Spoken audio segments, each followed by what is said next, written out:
Hey guys, this is Magnus Manga, and I'm here to review this kaleidoscope of manga covers, Noragami Stray God. The general plot of Noragami Stray God is that Yato Gami, or also known as Yato, he is a lowly Shinto god, and his dream is to become one of the most popular gods in Japan, and even the entire world. He's doing different odd jobs in order to save up to buy and build a shrine, but he is also one of the most slimiest and personality wise and very greedy and self-centered characters. He's probably one of the most self-centered characters in anime. And as a Shinto god, he is able to summon what is called a shinki, which is essentially a dead spirit who is wandering the earth and is looking for pretty much a ghost and is looking for a master to serve. And he finds a young boy who he names Yukine to act as one of his shinki. And he also meets a girl named Hiyori who is plunged into the world of the Shinto gods and goddesses. And there's a bunch of different Shinto gods and goddesses that are introduced, such as Bishamon, who acts as a major antagonist early on in the series, Abisu, who is one of the most popular gods in Japan, and Tenjin, also known as Michiwase no Sugawara, who was an actual person who, after his death, was deified, which means to be treated as if he was a god. And eventually, as Yato's past is explored, and you learn that his father, who was a mortal human, who created him, keeps being reborn and is taking control of monsters known as Ayakashi, and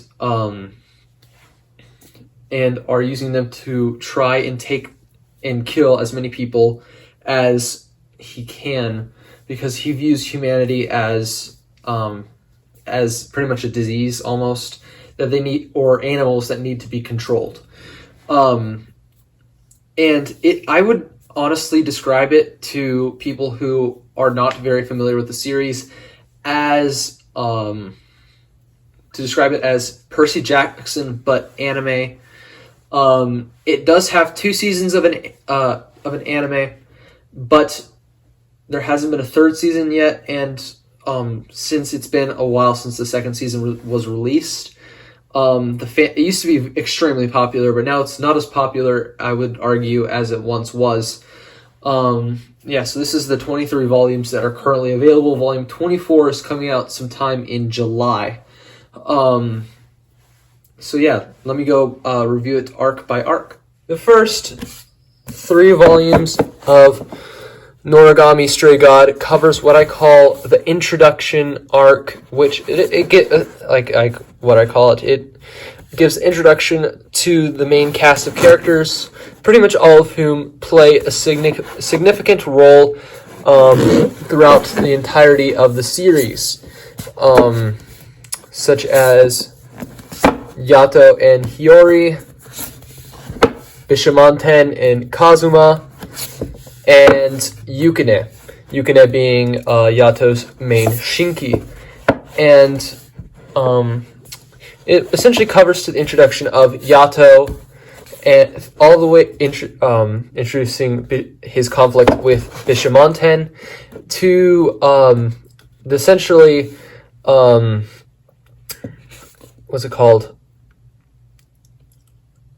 Exorcism, I would say, of I think that's how they described it, of Yukine, who is blighting his master Yato, which is essentially, using Western terminology, sinning against his master and causing both of them pain, severe pain. And this needs to be done, or else both of them could die. And yeah, it's a great way to create a lot of setup and for stuff that is referenced all the way throughout the entirety of the series. So yeah, this is the first arc of Noragami Stray God. This next arc is what I would call the Bishamon 10 invasion arc, I guess, because the main character, on behalf of Kazuma, Bishamon 10's main Shinki, he's asked to help Bishamon 10 with someone is blighting Bishamon 10, and they need to figure out who it is, and he asks Yato if he can help, and he does so to help fix his feud. The major characters introduced on these covers are Bin Bogami and Daifuku, or Daikoku, I think, which is a goddess of poverty, who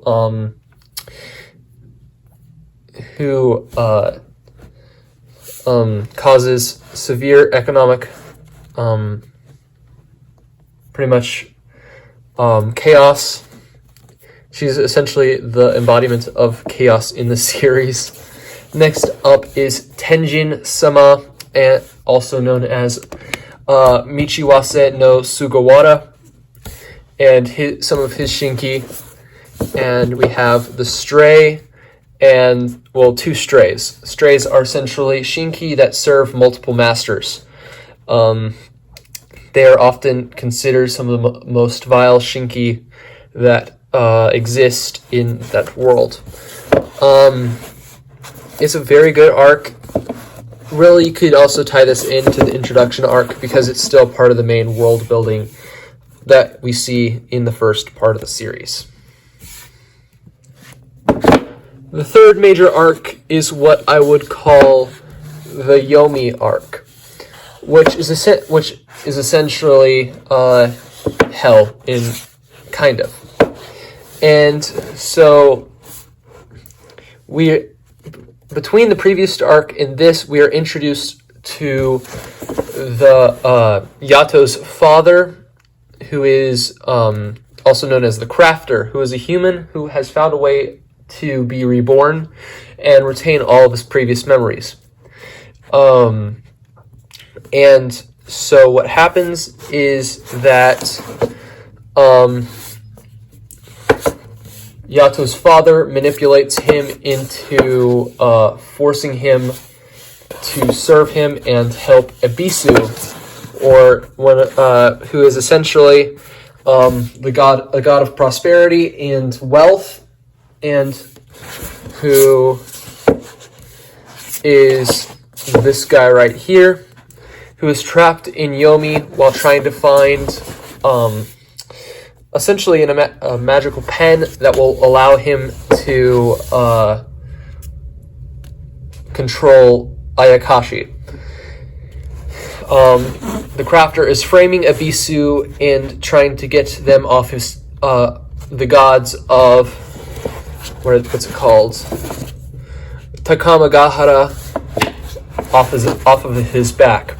And while trapped in Yomi, they meet Ebisu's mother, who can essentially turn herself into anyone that the person who stumbles upon her cares about in some way. It is a very good arc. You really get to see some of the main conflicts. This is really where the main conflicts that will occur probably at the end of the series, some of that development, and some character introductions that we will get into later throughout the series. So let's get on to the next arc. The fourth major arc in Noragami Stray God is essentially two arcs that are kind of meld very well together. The first one is the history of Yato, also known as Yaboku or Yatogami. And this is the current reincarnation of the Crafter, Yato's father, who attempts to distract Hiyori and make her forget Yato in the beginning of the arc. And by the second volume of the arc, Yato is... we get to see Yato's backstory and his history, and also the introduction of an important aspect of the series going forward, the God's Secret, which is essentially the backstory of each of their Shinki. Each of the God's Shinki does not know their past up until when they've died. They do not know anything about what their names are. They do not know how they died, where they died, when they died. They just know that they died, and now they are ghosts, essentially. And so it does a great job introducing this conflict that will come back to play throughout the entirety of the series. This second part of the arc really shows some of the fallout between the Crafter and Yato.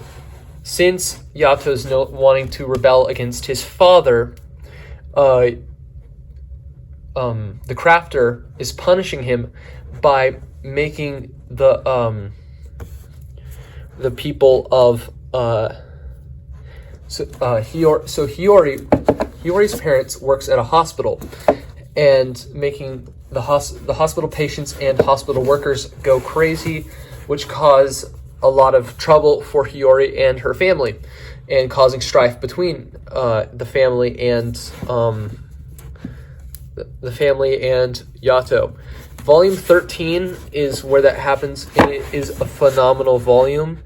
The story and the writing for this specific volume is very, very good. In Volume 14, we get to see the major fallout and repercussions of those events. So this is the fourth major arc in Noragami. The sixth major arc in Noragami Stray God is the arc that is currently occurring right now, with Volume 24 still being released, and still being it's going to be printed in July.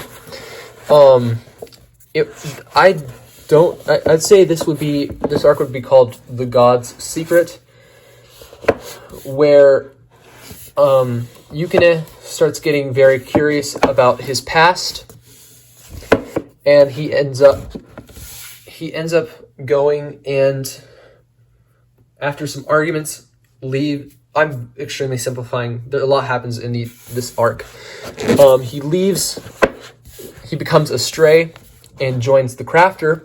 And Kazuma, trying to get revenge on the Crafter after the Crafter put Bishamon 10 to sleep indefinitely. He also temporarily becomes a stray and is a bow, as you can see right here. And Yato's trying to find the Crafter and kill him. And also, this is Yukine, but he doesn't look like he's becoming kind of half Shinki, half Ayakashi, but without blighting Yato. And it's very, very. This arc is very good. These past two are probably my favorites in this series. It's very detailed. You kind of see how tragic Yukine died. It's very sad. But yet he has not yet, where Volume 23 ends, he has not yet discovered the God's Secret, and has not yet become fully in Ayakashi. I don't know how the story is. I haven't read anything past volume 23. So yeah, that's the final the 6th arc in Noragami Stray God. So after I've gone arc by arc throughout the entire series, here are my final thoughts about Noragami Stray God. It is a wonderful series, the art is fantastic, and the battles are amazing. I would say it's somewhere between, I've heard it described somewhere between a shoujo in terms of art style and a shonen in terms of plot.